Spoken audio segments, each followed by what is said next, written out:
take the movement and integrate that into power generation, and then integrate that into power generation delivery with the weapons. So what I always tell people is that you kill people with your ass and your core, and the sword is just what delivers, right, the power. So, and generally I find that SCA Heavy teaches a very planted power generation style, which with a longsword or a sword and buckler is just going to get you killed. If you're a planted sword and buckler fighter, you're a dead sword and buckler fighter, especially when you're fighting asymmetrical forms, which most of the time we are. So I'm going to ask you guys to line up, and we're just going to get into some footwork drills. Just kind of line up broadly across. I'm going to show you the basic steps that we teach everybody at the club, and then the basic drills that we do it, and then Probably line up. okay, that makes sense. And then one thing that we talk about is that footwork should happen in combinations just like blade work, and that's not something that's kind of explicitly taught very often, so we're going to do some of that. So I'm going to ask everybody to find your natural fighting stance. So everybody here probably is experienced enough to already have it. What I always tell people is shoulder-ish width apart. Put your non-dominant foot forward, even if you fight goofy foot for now. Back foot's in about 45. And you're going to bend your knees softly. And the two key things is that I want you to think about the weight being more on the balls of your feet than the heels. Right? So we're not really going to take heel-heavy steps. We're going to be doing a lot more sliding on the balls of the feet. And the other thing is you want to think about your balance being slung between your legs rather than on top of two stocks. So for now, we're going to keep a very 50-50 stance balance. There are times for weight shifting, but we're not going to get into that right this moment. So the first thing I want you to do is actually, I call it the Tai Chi sway. You're going to press on the back foot. I want you to feel the ball of the foot dig into the ground and feel how just that flexing of the foot. So we don't want the quads or the glutes to it. We're just going to flex the ankle and feel how that shifts our weight forward. Right? See how that's shifting? And then we're going to flex the front back. And so what we're going to end up doing is just from kind of the ankle flexing and the driving of the ball of the foot into the ground, we should be getting a weight shift. And that's where all of our movement's going to start from. Right? So when you feel like, and so if we were to do this for 20 minutes, the arches of your feet and your calves should get tired, not the quads of the glutes. So we're really feeling, huh? So not already. That's awesome. That just means you're doing right. And especially since we're in grass, like if you're in a side, if you look down, you should see the highest pressure point being over the balls of your feet. Again, not the heels. So, yeah, right. So we're just kind of. Cause this is where all of our motion is going to come from, because this motion, small, shifts the weight. When you feel comfortable with that, if you allow your front foot to float out with that same push, you're going to land on the ball of foot and recover, and that's your gather, your shuffle step. So we don't want to bring the back foot together and then out, because if we get caught here, life is not so good. With that same pushing motion, you're now going to allow that front foot to step out, and then we recover the same amount that we stepped out. So we want to move stance to stance. And we want to work really hard to not land on the heel, we're going to land on the ball of the foot. And so this is the first step that everybody gets taught, is just a gather step. And so we're just going to, and we're going to work on keeping that sense of our center between the legs, so we don't want to fall forward, right? We want to have the ability to choose. So one of the things that we tell people is that you choose and then commit your weight, right? So that anytime the bad guy does something you don't like, you can go, oh shit, and come back, right? So we always want to have the ability to choose even mid-step. So we're just going to shuffle down the road, and so go as slow as you need to. Really think about pushing and then collecting. And a very common thing that people run into is they end up squishing their stances. They just going to work on go out.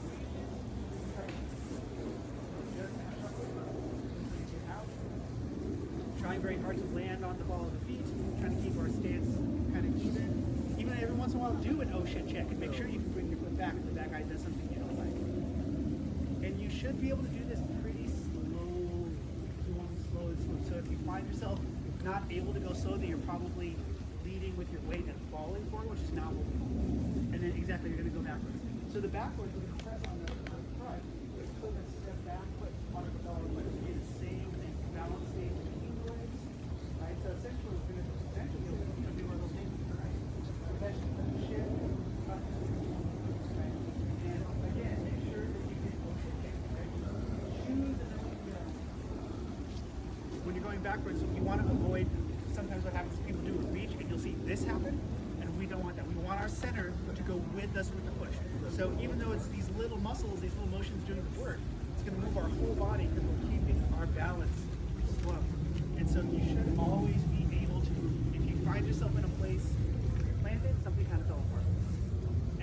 going backwards, one thing that is very common, it's a little harder in the grass, try to avoid letting sky come under your, right? So a lot of people, they roll back, but anytime we're on our heel, we're gonna have less ability to move. So we want to push. Right? So when you get back to the wall, swap so your other foot is forward. We're gonna do the whole thing again. So, do your little Tai Chi sway if you need to, and then just push out and recover. And everybody is pretty naturally doing this. When we do this at the club, we actually have cracks in the floor. We try to make sure that a foot is on either side of the crack. We don't want to end up in line because we're not fencing, and there's some big gremlin smashes into us with their shield. We don't want to get knocked on our butt. So, yeah.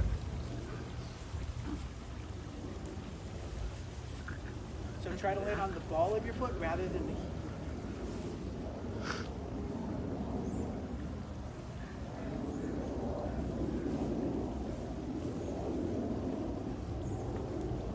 You really think about the push doing the work. So you should feel your belly button. Like if somebody had a spear stuck in your belly and you push, your belly should lead that spear right away. If this is happening and your belly's going into the spear, that's not so good. So think about a spear and push away. And we're always keeping the balance kind of slung between the legs. This is going to keep us light and able to move all the time. There's always this kind of.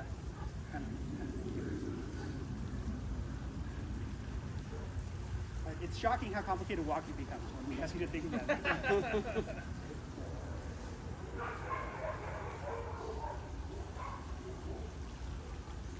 Head up, right? You want more of a line. Like Yeah. if I'm exploding, I want to slide here, keep this relatively Yeah, I always tell people stable you have and this up. capital T, you don't want it to break. Yeah, I don't want to get. You don't want the okay. capital T to break.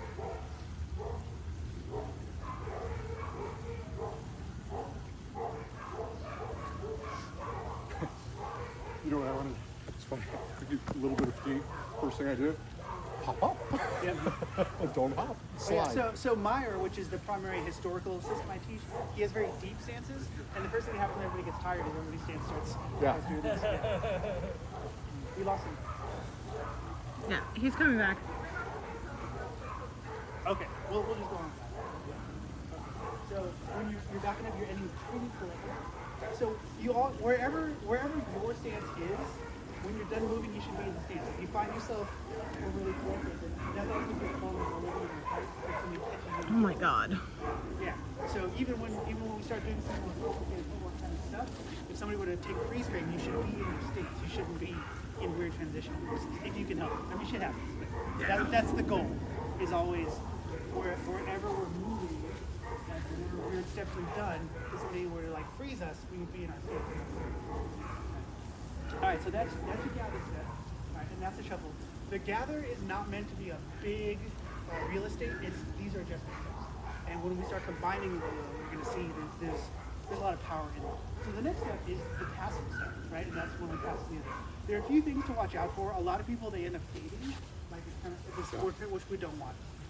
So because I primarily teach long sword or historical sword and buckler, when we do the pass, one of the things that we want to think about is we actually pivot and step through, because this is going to allow that same step to start generating power with our cuts, right? So think about, and if anybody here is boxed, right, this is how we throw right across that pivot and drive it. So this is going to allow that power change to be integrated with a step, which is really, really important. So it's not just, right? We're going to pivot, and so essentially what happens is you push and then you push. And so when we start throwing shots, each foot is going to take over as your power foot, depending on where you are in the stance. So we just want to, and even with this though, we're landing on the ball of the foot if we can. So even with this, oh shit, that guy did something I didn't like. So even with this, we step and then everything's good, then we can commit. So go ahead and just practice that. And I'm exaggerating a little bit so you can see it, but we want to not. A lot of people, they swing with their chest and like pop their legs, or they fall right into their step. So we don't want that. So just like you were saying, right, with the T, same thing. Everything's still coming here, so that any time in our step, oh no, didn't like that. So we're always being. So we're just going to try to do some passing steps over that. So I know a little bit downhill, but you're ending up a little forward. So again, think about big chest, right? We're looking up with our chest. The belly button, we really want to move from the belly button, not from the chest and shoulders. Which foot are you pushing off to start your motion, if you don't mind my asking? Back foot. Back foot. So Yeah. you're going to do a little push pivot. It's like a is little what push you're telling pivot, me. and then Okay. depending on like if we were throwing a shot, this new back foot would take over, right? Yeah. It's just,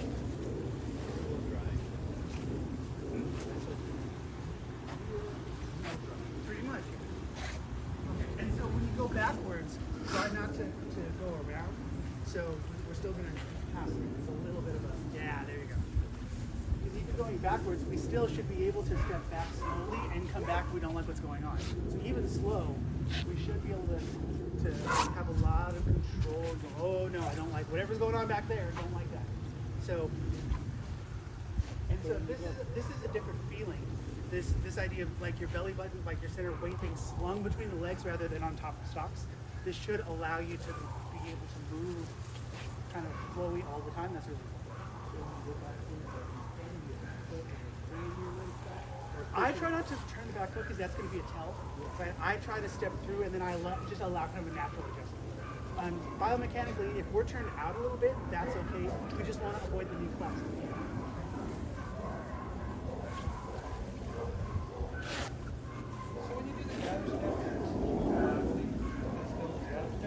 We're going to get there. Yes. Okay. Yes. Yeah. This is just how I. Yeah. And I realize this might be overly basic for some of you, but I figure if we just start at the bottom and work our way through, we'll all be speaking the same language by the time we get to the end.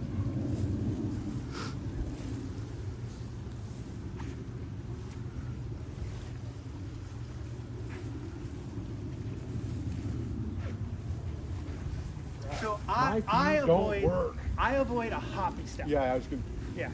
Yeah, I'm trying to figure out how you're getting out of that pivot. So, Can I just watch your foot? yeah. Okay, so your pivot, you're starting that motion with your knees. Yeah. Which I starts even your think of it as pivot. I even think of it as like a hip, right? Even a hip? Okay. Cool. What all I really want to do is I'm making space for my hips to pass each Yeah, other. you're making it to make the slide in the Because clear. a lot of people, I didn't used to Yeah. explain it quite that way, but a lot of people ended up doing this, which I didn't like. Yeah, So- so you want it to come on the inline. Yeah. So if you're Well, yeah, more or less. Like it's here, and like because of all the martial arts, I sometimes still do like little crescent step out of habit, but I don't teach it. It's just.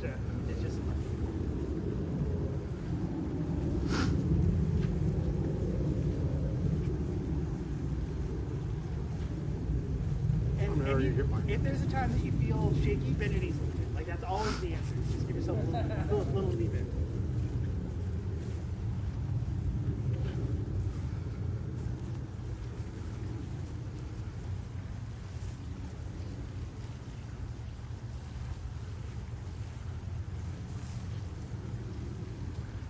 Now, I would tend to not have my feet be perfectly in line like I'm on skis. I always like to have my back foot turned out a little bit because I find that allows for some more power generation, a little bit more stability than being completely on the skis myself.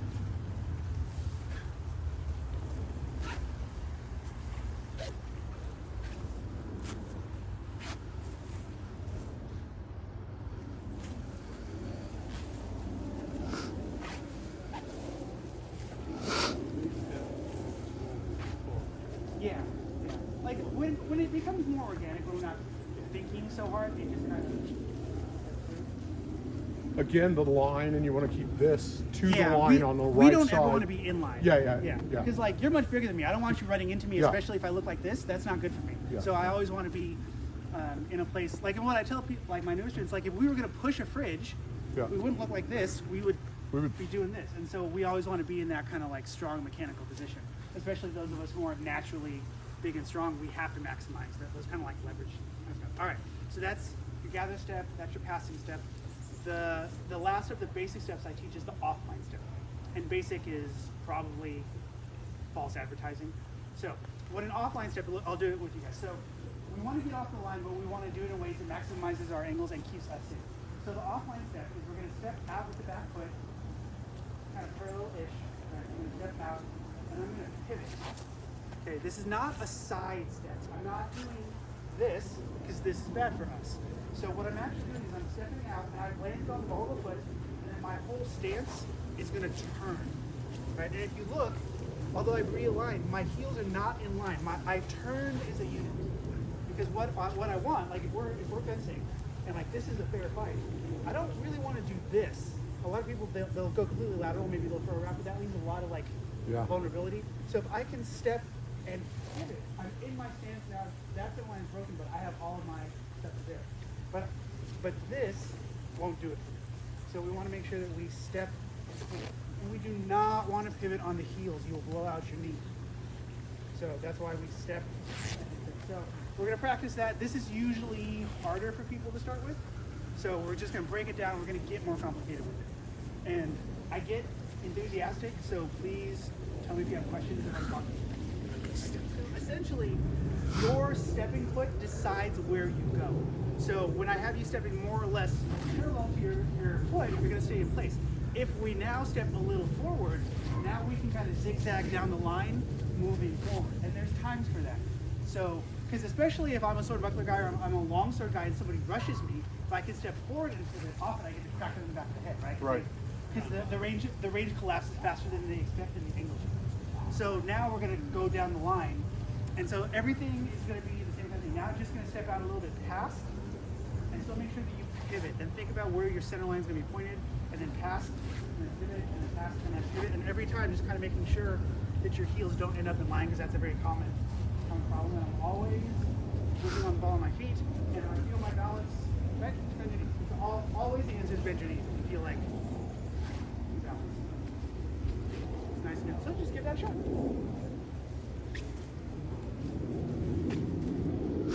So you're passing. On this slide, you're going to kick to here Yeah. and slide. Yeah, because the okay. stepping foot will Yep. decide how deep you go. Yeah. So remember, the step is straight, and then the pivot is a little down. This is very hard. People start kind of doing this when they start moving. Sure, yeah. But we want to step straight and then turn, because we're getting the angle, and then the turn will stack us behind our tools and give us power for the shot. So we're kind of getting a 2-for-1 if we're I'm not sure how. back foot. No, Yeah. bad habit. Not a bad habit, it's a normal habit. So how do you make yourself move forward and not just around? Pass it. That's the problem okay. I was It's having. the angles. Okay. It's the corner. 'Cause So I'm like, like- if we're set up, I'm not going to step at you. Right. What I think about is where are you going to go? Like this hole that's in front of us. Right. And so I'm actually stepping around the hole in front of us. Okay. Does that make sense? Yes. Yeah.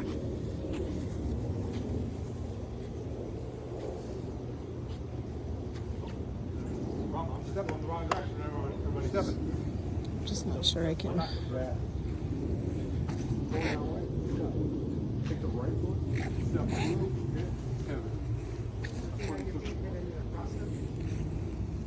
Kicking back and front foot up is going to run into your back and front foot up. It's going to run into your back foot. We don't want that. We always want a little bit of space. So we want to be a little bit more square.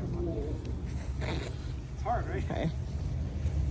It's just slowly inching forward. Well, no, because you take that really good. Like, you could take over here, right?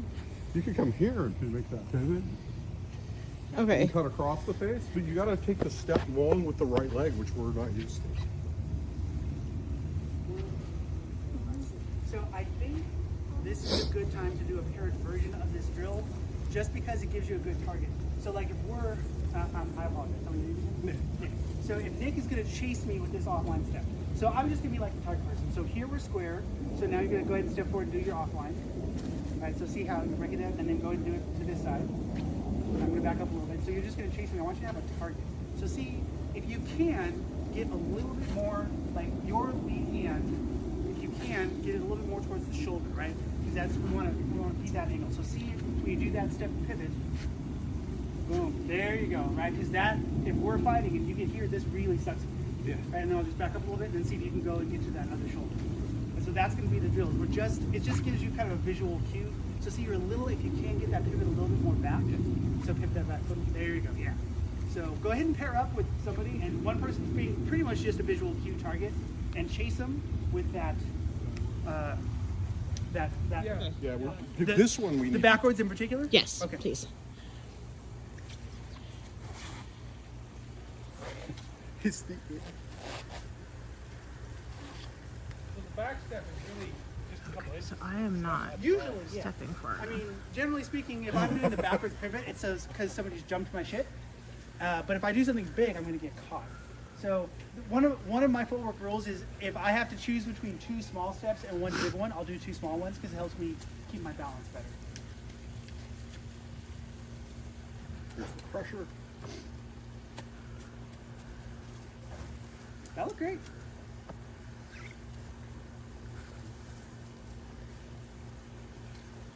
Fundamental problem. People that run at me, I get excited. I get to run at them. Well, there are ways to use this aggressive. And Yeah, like, I'm sure. if we were doing more judo and somebody Yeah. aggressive, we might actually do this step because that's going to turn into the hip toss. Yeah. Right. We just don't get to do that here. Exactly. Exactly. But that concept for some strikes are really Yes. I'm the same way, Tim. Someone runs at me, I'm like, yay, they're not running away! Well, that was my thought. I mean, if Mark's coming at me, I'm actually gonna kick and slide forward and like Yeah. engage the rub. Like, let's Yeah, go. I do that a lot, especially with the longsword, because Yeah. if you can collapse the range faster than they're expecting, Yeah. then it messes them up, right? Especially if they're like, I'm going to step into a load and fire, and you step into that, you catch them here as opposed Yes. to when the shot's coming. That's awesome, especially if you don't have a passive defense. But there's times for that. So I want to do the box step, Okay. because then we're going to get this, because all of these are footwork we've done in isolation. But now it's going to be time to start making Put 'em footwork in. combinations happen. So, but the first thing is we want to do the box step. The box step is going to be really easy for everybody. All it is it's the gather step. But what happens is a lot of people, they end up doing this. So all the box step is to do is to reinforce that we step with the side we're going forward. So at its very basic level, the box step is forward gather step, sideways gather step. And I'm still pushing on the ball of the foot. I'm just pushing out, then backwards, and then left. And see how my foot, I'm falling the gas. All I want to do is make sure that the side that I'm moving is the foot that's leading. I'm still pushing. It's all the same mechanic. Now we're just going sideways. We just want to avoid this type of thing because we don't really want to get caught with the cross step. So we're just going to do kind of a clockwise box for right now. So we're just going to go forward, right, back, left. We'll just practice that until it feels easy, and then we'll add some complexity. You have where you go pass, gather, pass, gather, just so you get used to putting different footwork. Right. So there's different versions of the box step. Do them all. They're cool. Okay. So the next, I think some of you guys are going to really like this because you're talking about the subtlety of some of that stuff.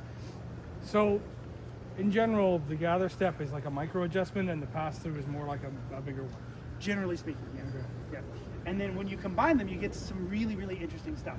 So one of the things that I'm known for in my fighting is being able to get in and hit people and leave and they can't hit me.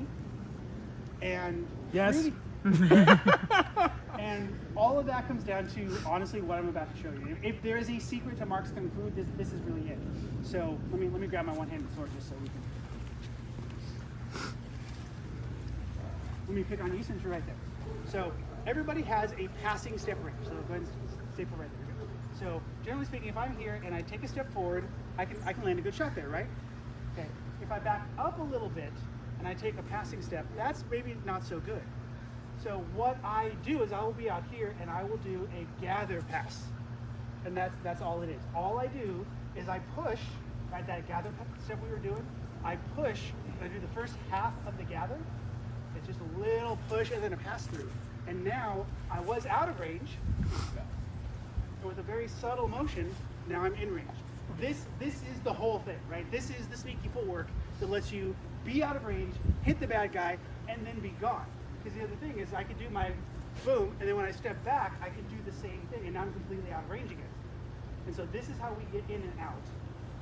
And it's subtle, because we don't want to take a long step to make it up where we might get stuck, where they can see it. So this little push through, and if you notice, when I was harping on the push and the pivot, that same motion lets me do right? So that's what we're going to work on. We're going to work on a gather pass. And so all it is the first part of the gather, and instead of collecting the back foot to recover, we're going to push out and then step through. That's all it is. So let's go ahead and try that, the gather pass. Go real slow. We want to be in control. Eventually, it should just be one. Should one. When you take the first gather, should it cock your hips back more, or should it just be as close to As close, because we want this to be as subtle as possible. Okay. So when I do it, I want them to not even know that I added a little bit of an extension. I want to be like, how did he do that? He teleported. Because Well, I'm pretty sure you can tell. But this is how we do it. Crazy subtle. So cool. Crazy subtle. And really leave with the belly, right? Like in a perfect world, they don't even know you did it, right? Like, and so sometimes like I'll take a slightly deeper stance and I'll be here and right, and I'll catch like anything I can do to get them looking above my waist, so they can't see the little trick bit. Okay, so that's. I don't think any of us are gonna master that today, but I think everybody got the concept pretty well, right? And so hopefully when you're practicing at home, just think the most important thing is smoothness. Fast that's janky is you're not going to catch your opponent because they're going to see it, and you're going to end up off balance, and your shot's going to suck even if you do that. Yep. So go crazy slow and smooth, and really think about leading with the belly, not the chest. And when you're going backwards, actually that's the next thing. So we do the same thing. So now rather than just pass, I'm going to push back just that little bit, right? It's just that little cheater, 2 inches, and then pass back. And if you lead with your upper back, if this happens, right, a lot of us, especially in armor, we get stuck here like this, and everything breaks down. Our posture breaks down, our body mechanics break down. So even with this, we're going to practice going backwards now. I suggest we practice going uphill, so none of us take a header. And we're going to push, step, push, step, just that little bit. Push and step, push and step. But see how I'm leading with my core, so I don't ever want to lead with the upper back or the helmet. So I would say go ahead and face the bricks. Let's try to do this going backwards, nice and slow, very smooth. Is that like if we're fighting and I have my longsword and I realize, oh shit, I'm going to airball a little bit, I can push and flex the foot, and now I'm much closer. And this is part of why that all that balance stuff we've been talking about. Yeah, because if I lead with my upper body, I'm not flexing my ankle and going anywhere, right? So it's like I'm stepping out, and rather than, right, we talk about the oh shit check. Even with a passing step, I should be able to be like, oh shit, I don't like that, because my weight is staying central. I'm not letting my weight get ahead of my step, because then this is not going to work. So my weight is staying central, and then I just push a little bit before I let my weight settle. So some So you people are pushing. Yeah. So essentially there's this moment where I'm like one-footed, and then I just let my back foot flex. I'm just doing that within my step. And skip the back foot. Yeah, and then you recover the back foot because you don't want to end up in a long lunge. So with this guy, we take our passing step, we flex, and then we recover back to our stance because always we end up back in the stance. So thank you for saying that. So let's try that real slow. Some people find this one super easy, and some people are like, this is black magic bullshit, and I don't like it. So try it out. Go really slow. You have to be able to do this slow, or things are going weird. So you're just going to do your passing step, and before you settle your weight on your front foot, you're just going to flex the back foot to make up, again, 2 or 3 inches. We're not looking for a lot of real estate. So is it? It's not a hop, but is it like a hop? Like that's what it feels like. Like you're just giving that little. I think of it more like I'm extending the kickstand. Right? Because we don't want to go up and down. Yeah. So, but if I'm here, I could leave the back foot, and my foot's going to go where it's going to go. Or I could extend the kickstand, and that natural step's going to just end up a couple inches farther. And that's all it is. Yeah. So it's the same thing. Yeah, that's probably a target. So if I step back, yeah, more or less right on the pine cone. So my normal step puts me on the pine cone-ish, right? So all I'm going to do is that as I'm stepping back, I'm just going to push a little bit, and now I've ended up past the pine cone. So this is how sometimes, like, I'll come in and I'll do my thing and I'll be leaving, and I just give it a little push. But what we want to avoid is we want to avoid a reach, because that's going to spread the legs and mess up our balance. So the driving foot really is key, going backwards. So again, some people find this really easy and some people don't. So just do your passing step backwards, and then just before you let your foot land, extend the front leg now a little bit rather than the back leg. And you should find that you make up a little bit more real estate with that backwards step, but your balance should stay pretty intact. And smooth is key, because if you can do this slow and smooth, then you're probably okay. If you find yourself speeding it up, you're probably going to end up hoppy, because that's natural human inclination. So no matter which version of these kind of extended steps you're doing, just think about how smoothly can I make it. When we're doing them in the gym and we have the rubber flooring, I actually tell people to listen to their feet, because you'll hear clumping, right, if they're falling into their steps. So I tell them it's not that we're trying to make it like it's not morally superior, but listen to how loud your feet are, because that probably means you're falling into your steps rather than stepping. So if you find yourself with a nice hardwood floor, that would be a good kind of cue to listen to, is the level of impact on your feet. any questions or troubleshooting we want to do on the pass gather, which actually people seem to be getting pretty good, but is there anything anybody wanted to? Okay, I'm going to give you 2 more isolated footwork things, and then we're going to start integrating tools. So go ahead and put your swords down. I will tell you now, almost every heavy fighter I do this with fucking hates it and finds it really tough. So we're going to call this the infinity loop. So we're going to put all this footwork together. The goal is smoothness and non-stop motion, right? So what we're going to do, we're going to do a gather. First part of the gather, outline, pivot, back, forward, pivot. And so all we're doing is, can I do this without stopping? What people find is on these direction changes, right? They have this like big, right? So all we're looking to do, so let's break it down into a crazy slow kata, and then we'll smooth it out, right? So we're going to do the first part of the gather, right? Kind of like that gather passing. Instead of going forward, we're going to go gather offline and our pivot. That's the first kind of chunk of motion, right? Gather offline, pivot. Gather offline, pivot. So we're just putting a gather and an offline together. Once you feel comfortable with that, we're just going to pivot or gather forward and then back, right? So it's going to be gather offline, gather forward, gather back. That's the first part. Let's just work on that, because that gives us our first kind of forward-back direction change, which a lot of people find challenging. So we're going to gather out, step, and this is what we want, trying to have it like with no stops. So whatever your tempo is, if it's 1, 2, 3, 4, 5, 6, that's what we want. We don't want 1, 2, 3, 4, 5, 6. Right? My approach to sword and buckler combat is fairly historically based, but I do tweak it for SE. No, so the first thing I usually find when I teach sword and buckler classes is I have to ask people to make a mental shift. You are not fighting with a sword and a buckler. You are fighting with a weapon system that is sword and buckler. Because this is not a punch blocking tool. That's not what it's meant for. And it's such a small target and things can bounce off of it so much that this is a supplement to your primary defensive tool, which is your sword. So that is usually, for a lot of people, a very different way of thinking about it.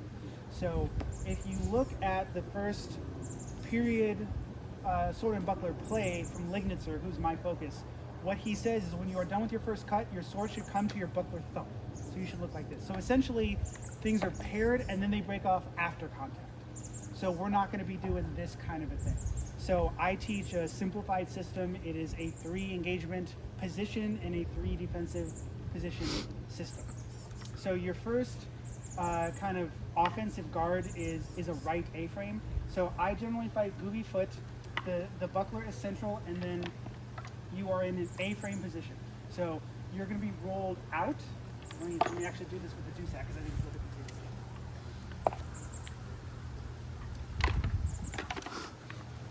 So this is rolled out, right? Your true edge is out. The reason for this is that this kind of exposes the elbow. We don't want that. And this rolled out position is going to allow you to fire, right? This turn is going to help you end up firing and into range. And so what's going to happen is we also want to close the line. So we don't want this because you're going to get your forearm ripped off. Okay. So this, we don't want this. The elbow should never end up in front of your buckler in a defensive position. We want everything behind, right? So essentially we're here. And it, again, this rolled out. Because if I'm knuckles forward, some people are strong enough to just punch stuff in. I've never been that guy. And I find this is more awkward. You also don't want to catch stuff on the flat of your sword, blocking-wise, because that's weaker. Rolled out is going to be a little bit stronger. And then I use that roll to help me get some cool angles, right? So that's going to be important.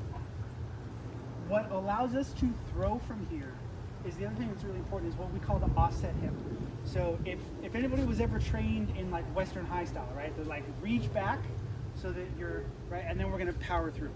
That is a great way to generate power, but it is very big and has, everything has pros and cons, right? So for this, what's important is my hip is rotated in front of my elbow. This is really important. So if you look at me from the side, I'm not this. My hip is not behind my elbow because then I'm just relying on arm. There's nothing there. So I let my shoulder roll back and my hip roll forward. And this is going to create the crossbody tension that a lot of people reach back to try to get. So we're getting the same thing The difference is we're doing it with the sword forward position. So when I line up with an opponent, what I'm going to do is that I essentially line up my lead foot against their back foot or their opposite foot, right? That's going to let me, so if I were to just relax, you see that puts me all the way through the opponent, right? So I want to be in a position, my shoulder and my elbow are behind my hip, right? And I'm exaggerating a little bit just so you can see it. And so that's going to let me just unwind from that position and throw a really hard shot, right? That's really important without a loading motion, right? So this gives me that crossbody tension. If you do this and you haven't done this before, I found my obliques on this side killed me for a week after pattern practice when I first started because it was new for me, right? Now it's fine all day. So this is what's going on here. So this is my right A-frame position. It lets me defend the offside, right? So it's going to shuffle things into the easiest place for me to block because some of this is laying traps, right? I can't cover everything with the sword and the buckler. So what I want to do is close the lines that are hard and know what's open on me, right? Because then, in a way, my defensive position is controlling what the opponent is going to throw. So that's really important. So that's your right A-frame. This is engagement position number 1, right? The pros of this are really sneaky thrusts. Nobody thinks about those. Really quick, I don't know if you call this a snap or a flip. Kind of depends on where you're from.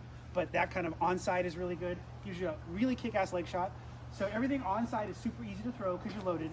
The highline thrusts are loaded. The cons, right, because everything has pros and cons, the cons is anything offside is going to take a little bit of a load, right? That's always the con of a right A-frame style guard. So you just want to be aware of that. The second engaging guard that I use is just my hanging guard, right? This is going to be really important. So now I'm closing the other line, right? And the keys are the same. I don't want this. I'm going to get my elbow ripped off. So what I think about is, so my lead edge was facing out on my right A-frame. My lead edge is facing forward on my hanging guard. Because again, if I catch stuff flat, just mechanically I'm less strong. So I want to catch stuff on the edge, right? So this is going to be really important. You want this over the buckler, not over the arm. Right? So we're going to be, this is more forward. yeah. So Because we that would hurt we when don't I want get that. Yep. We want it to be here, right? We are not, when we are adjusting, we are not going to move the tools. We are going to turn the body. So this is a unit, right? This is a unit. If we turn the body, this is a unit. This is really important. If we move the tools, when we have small, if I do this, right, not so Follow good. up is So I'm good. going to turn. We always want to be stacked behind our tools. This is one of the things that's very different about a sword and buckler system because we have basically no passive defense. We want to maximize the passive defense we do have, and we want to actually be pretty stable in our intermediate position. So we're going to turn the body rather than move the tools side to side. Right, that's one. So that's engagement number 2. This thing, again, has really nice flips. It defends the onside attack really well. It forces opponents into secondaries, but kind of the same thing, offsides, have a longer load. But it's a nice place. I tend to prefer A-frame, but it's a really good one. The last engaging guard is actually the low point forward guard. So the buckler is going to be in front of the arm, but the arm is going to be in front of us. So it's not to the side, it's long, right? This is here. Right? This does a few things. It gives us a really nice low line thrust people are concerned about. This makes it very easy to control range. When you're facing off with somebody and you're here or here or here, they usually feel pretty comfortable like coming on into the close. If you're here and they cannot see it, they feel like they have to deal with that. Right? That's really important. So this is a good baiting guard because it shovels all the attacks high, and pulling up into defense is really nice. Right? Up to defense is easier than down to defense, generally speaking. So this is going to focus people up high. It's going to control the range, gives us some good sneaky thrusts. The downside of Alber is that it is a baiting guard. It's harder to take the initiative from here, and everything requires a load to fire a cut. So that's really, and people, based on your opponent and your personality and that kind of stuff, is going to depend. Don't camp out in range in Alber, right? The low guard. This is an outside range. So if we're fighting, I'm not going to come here and be like, let's fight now. Yeah, like right. that's not so good. I might camp out here or here, but I'm not going to be down here. Like I'm pretty fast, but I'm not that fast, right? So those are basically your 3 engaging systems. I don't recommend a Western high. You can do it, but this is just harder. And if you're wrong by an inch, you're dead. And if you're with the plastic ones, if you're wrong by half inch, you're dead because things land so much off of these guys. So that's going to be pretty important. Any questions or thoughts on the 3 engaging guards? should I, as a lefty, also be sword leg forward, or should I try to adjust? I prefer goofy foot Yeah. because you get maximum range, and most every SEA fighter comes to you. So the rule in German swordsmanship is that you attack with your dominant side first, because what they're looking for, they're expecting swords to cross, and so you want to be crossed with your dominant side forward. Since most people come to us anyway, you can just cut out that step and fight sword foot forward, because almost everybody comes to us, right? So you can do that. That's a good question. Okay. So you said when you lined up, you take your sword foot with their back foot. Yes. Would he line up differently? That's fine. So if you're left foot forward, no, No. I would point across. So line up a little bit more diagonally on me, so that no. The other way. The stance was great. Point this foot at my back foot. Yeah. There you go. So and then so if you point across and then you adjust your upper body, you're going to kind of get that natural tension. Let this hip roll forward a little bit. There you go. Okay. So the hip is going to come forward, but the shoulder is going to stay back. And you should feel uncomfortable at first. Yeah. But you should feel how, like, if you just relax, your body's going to naturally spin. So this gives us a really quick pow, right? And that's what we want. Yep. Okay. Interesting. Yeah. That's so counterintuitive to everything that I've learned. Your hips are neutral. Right? Oh, That's what yeah. I've learned. You know, your hips stay neutral so you can do whatever you want. Mhm. But I suppose with the buckler, like you said, you need to maximize what you can block so they go somewhere else as opposed to the fast. Yeah. Well, it makes for a very fast shot because you can snap people in the head with no tell because you're already Yeah. reloaded. It's just you have to know what you're giving up when you decide to line up that way. Right. Isn't it? All right. So in terms of defense, there are 3 defensive positions, and those defensive positions are right A-frame, left A-frame, and hanging guard. Okay. This is one of the things. So if we were doing period sword and buckler and I had a cross-hilted sword, I'd be hiding my hand all the time. Because we're doing SCA and almost all of us have basket hilts, I stack, right? Just to maximize the range. So if we're fighting and I'm here and you throw an onside at me, onside, just throw it out. Yeah. I'm just gonna do this, right? I'm gonna turn and it's gonna be capital letters of an A. I'm not going straight up and down because I don't want to get slaughtered, right? So I'm going to turn, right? The nice thing is that this covers both, and because I'm turning with my body, I can now unwind with a counter shot. I don't want to just move my hand over because maybe I don't die, but now I have nothing to come back, right? So that's really important. Is it specifically like a hand over hand, or is it just? I go hand over hand. Okay. Yeah. So if you think, because sword and buckler in German swordsmanship is just longsword with different tools. So we're essentially ending up in a longsword position. Yeah. So if everything's here and he throws it onside, I'm going to turn. I'm going to catch it with the edge, and then I could fire back kind of some other things. One of the things that's interesting is that from here, I'm probably going to press the sword and counter shoot, right? Or you can do these kind of things, which you were talking about, right? The under the buckler leg shot, right? The thing that's interesting, so I left this for later in my notes, but we're going to talk about it now. When you defend, especially because this is mostly sword defense, you want to think about, there's 2 things I want you to think about. The body is a quadrant, right? You have your 4 quarters. I mostly don't care what David throws at me. I just want to know the quarter of me that is in danger. So if he throws an onside snap, I'm going to defend my upper left quarter. If he throws an onside wrap, I'm going to defend my upper left quarter. That's all I care about. The other thing is I want to intercept the arc of his swing. So throw a wrap and then freeze it just so you don't actually hit me. So I do not want to do this. This is not good because it's way too obvious. So all I want to do is I want to keep my tools in front of me and I want to intercept the arc, right?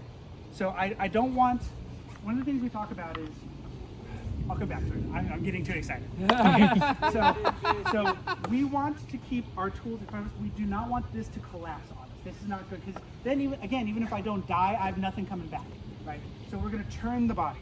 So we have our left A-frame, and then if he throws the offside, right? Offside. Boom. Right A-frame. It's the same thing. Left A-frame, right A-frame. And this is still the 2 legs of the capital A. Again, if I do this, I'm going to get slotted, right? So we're going to turn and then turn, right? So there's a little bit of this here, right? That's how you defend. Honestly, this A-frame should be how you defend 80% of your upper body stuff. Of course, there's the hanging guard, and it's the same thing. If he throws the onside at me again, boom. And see how I'm blocking with the lead edge. This is really important. And see, everything's in front. I don't do this. We don't want this, right? shit happens, but this is not ideal. Ideally, my sword is going to be in front of my buckler, and this is what's coming. And again, we might transition into some contact, right? That's fine. Like often, especially if I'm low and they throw an offside, or an onside, I'm sorry, like there might be a little bit of a rattle, but I still want to take things primarily with the sword. The buckler really is supplementing your sword defense, and then they break apart after contact, right? So you've got right A-frame, left A-frame, hanging guard. Your leg defense should primarily be your range. You should not be in a place where you're having to dump for stuff. Shit happens, right? Block with the buckler, don't, right? But ideally, like if we're here and he throws a leg shot, well, let me see. I still mostly am gonna be here, right? I'm gonna be here. I'm still gonna be mostly with the body. But see, my point is still in his face. I'm still not doing this even for the leg shot. Because if I'm here, right, I can raise and cut, or maybe I can just ab, right? Absolutely. So we always want to be in a place when we're moving between offense, right? If I go onside, offside, great. I should be going onside, defensive motion, offside. I shouldn't be doing this. So between every offense should be a defensive motion. And with every defense, you should have an offensive motion out of it, right? That's always ideal. And with the sword and buckler, because we, again, don't have a lot of passive defense, everything kind of has to serve multiple reasons for being, right? Yeah. So I think what I would like us to do is let's just practice. Let's go through the 3 engaging positions, make sure we all feel like we kind of know where they are. And then we're just going to do some real basic onside, offside, practicing our A-frame, because this is often harder than people think it is, or at least until they kind of get a feel for it. And then we'll just, let's just, so there's 1, 2, 3, so there's 6 of you. Go ahead and pair up and just mirror each other. Just kind of go, right A-frame, hanging guard, alber, kind of look at each other, be coaches for each other. See if you feel like you're seeing what it should be looking like. I'll come around as well, and then we'll do some defensive